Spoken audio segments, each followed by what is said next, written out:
जयकुमार गोरेजी, माननीय तेज तर्रार युवा आमदार आणि त्याला आपण जॉईंट किलर म्हणतो असे राहुल कुलजी, खरं तर या व्यासपीठावर उपस्थित आपले आज ज्यांनी संपूर्ण महाराष्ट्र ज्यांच्या पक्षप्रवेशाने ढवळून निघाला आहे आणि जो काँग्रेस पार्टीमध्ये आज संपूर्ण भूकंप आल्यासारखी परिस्थिती आहे.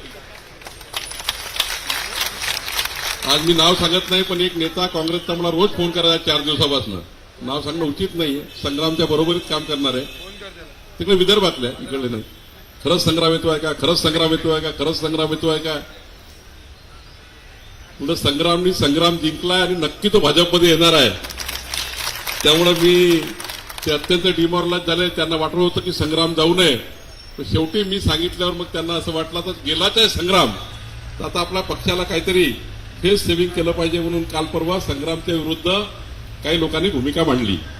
खरं तर मला अभिमान आहे की आज संग्राम थोपटे सारखे एक युवा तडफदार आणि संघटनेला मजबूत करणारा कार्यकर्ता ज्या पक्षात राहील त्या पक्षामध्ये इमानदारीनं तो पक्ष वाढला पाहिजे याकरता त्या ठिकाणी आपलं अहोरात्र जीवन देणारा कार्यकर्ता आणि पिढ्याने पिढ्या ज्यांनी काँग्रेस पक्ष मजबूत करण्याचा प्रयत्न महाराष्ट्रात केला अशा परिवारातला कार्यकर्ता